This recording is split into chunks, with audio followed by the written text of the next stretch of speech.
Boruto has been rapidly losing everything from the last 3 chapters of the prophecy arc. Now it's time for the 4th installment, and it seems like something big is about to happen. Recently someone dropped these panels on Twitter, and while we can't speak on their legitimacy, the possibility of Boruto unlocking the Jogan is really high. But there are more possibilities which are a bit dark, so let's figure out what's about to go down.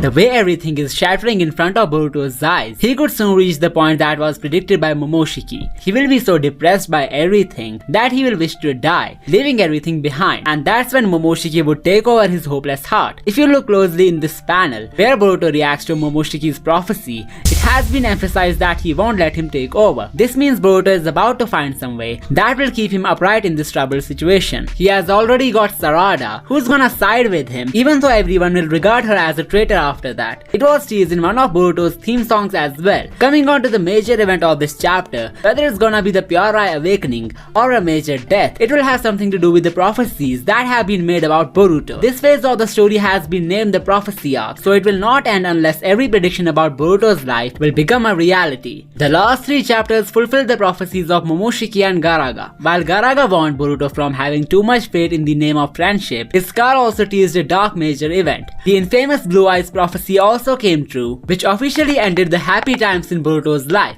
He first lost his parents, then his eye, and finally his identity. So is there something more that Boruto will lose in the next chapter, or is it time for Toneri's prophecy to come true? Well, we know for a fact that these 2 panels are about to be in the chapter. Shikadai is holding someone with his shadow paralysis jutsu, and his statement is pretty interesting. He accuses someone of doing something that a friend can never do. It might not be Boruto, cause he's not his friend anymore. It can't even be Kawaki, cause if Kawaki has done something, he has most likely harmed Boruto. The fact that Boruto is accused of killing the Hokage, Shikadai sympathizing with him does not make sense either. It could be that he's referring to Kawaki after he brutally attacks Boruto, but before he reveals what happened to Naruto. Shikadai, upon realizing the Hokage has been killed by Boruto, will instantly free Kawaki from his jutsu. Remember, the roles have been switched, so Kawaki is now Shikadai's best friend in this reality. Shikadai might be trying to stop his friend from going all out, but the news of the Hokage's death will leave him completely stunned. Well, that was what I think is the most plausible way to connect these panels in the next chapter. We should not forget Kawaki has activated the second Karma stage, and apparently has the bloodstain on his face as well. This might seem like he will attack Boruto upon meeting him, which also perfectly fits with my previous theory. But what if I told you Kawaki is gonna kill someone that will get him more hate than we could even imagine? I'm talking about Aida, and how Kawaki betraying her is a vital possibility. Firstly, she knows everything about the omnipotence twist, and even though she helped Kawaki to get his dream life, it won't save her from becoming his victim. The reason I think this way is because Demon is among the very few people who will figure out that omnipotence has occurred. He might have sided with Boruto, considering the fact that how good they both bonded, but by seeing his elder sister dead, Demon would go outrageous, and upon realizing who the culprit is,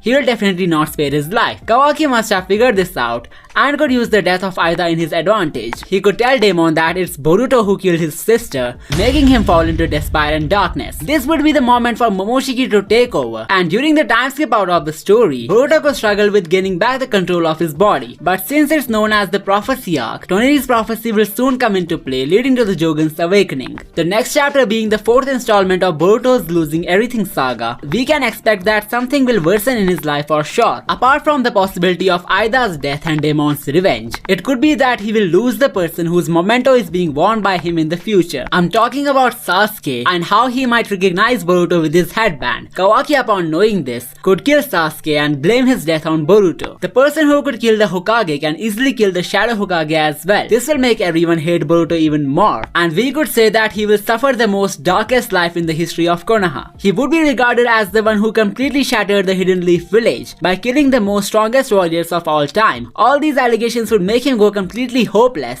and this would be the time for the Pure Eye to reappear. The Jogan could grant Boruto the ability to escape his current circumstances. As I mentioned last time, that how the possibility of traveling back in time is really high, but that's only fair if Aida is alive. If she has been killed by Kawaki, then I feel like he will straight up reach the moon to meet Toneri or Suzuki. As we know, he has been sealed there, so Boruto using his Jogan to unseal him is a very plausible outcome. The sun-moon connection of Boruto and Sarada's eyes might also trigger this awakening. Sarada could be the sun that will enlighten Boruto's moon, leading some hope to awaken in the form of the Jogan in Boruto's eye. I have discussed it briefly in a previous video, so don't forget to check that out. The prophecy arc could end up with Boruto meeting Toneri and training to master the Jogan. I remember there was a theory which stated the reason the Hokage rocks were destroyed in this manner is because they possess some secret hidden message. It could be that if Boruto goes to the moon, he will look down on the planet and the Hokage's rock could be visible from the outer space. The message could probably ask Boruto to come back, and upon returning he would realize that how far Kawaki has went. Another possibility is associated with Kashin Koji and how Boruto might shift to Mount Myoboku to save his life. Boruto escaping to Mount Myoboku is a great possibility,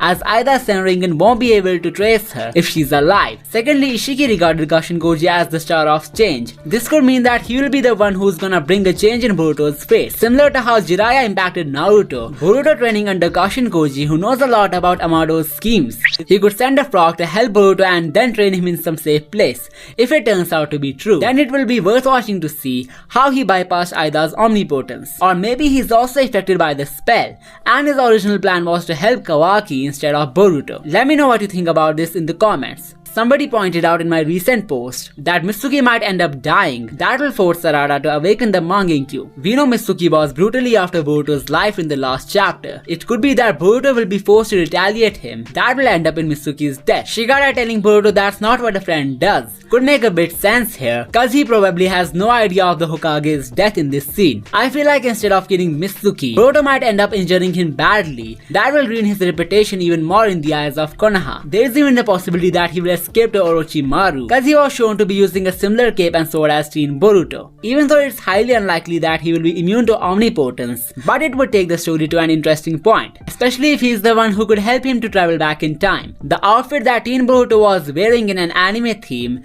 is exactly the same as Teen Naruto. It could be that he might go back in time and stay there till the events of Naruto the last movie, but that would be a stretch, considering the series will completely turn into a time travel based fiction. Also, Boruto might develop the ability to use omnipotence, which could help him to rewrite history in the blink of an eye. Now that we have discussed why the possibility of Jogan's awakening is way too high, let's figure out what could be the final purpose of Jogan in Boruto's life. If you remember, I mentioned the story of Horus and Seth and how it could be related to Jogan's awakening. According to the myth, Horus gives up on his new eye to provide some divine stature to his father in the heavens. Implying this detail in Boruto's case, it's very likely that he will lose his pure eye, the Jogan, just to bring his parents back from that dimension. The logical reasoning behind this could be Kawaki will die and his body will extinguish into ashes along with his dojutsu. As Boruto will be completely trapped in this situation, he might end up using the final power of the Jogan to bring back his parents. All of this could happen after the Otsutsuki plot will reach an end in this series. And if you want to find out more about it, check out this video right now. Don't forget to subscribe, as I'll be back with more amazing stuff.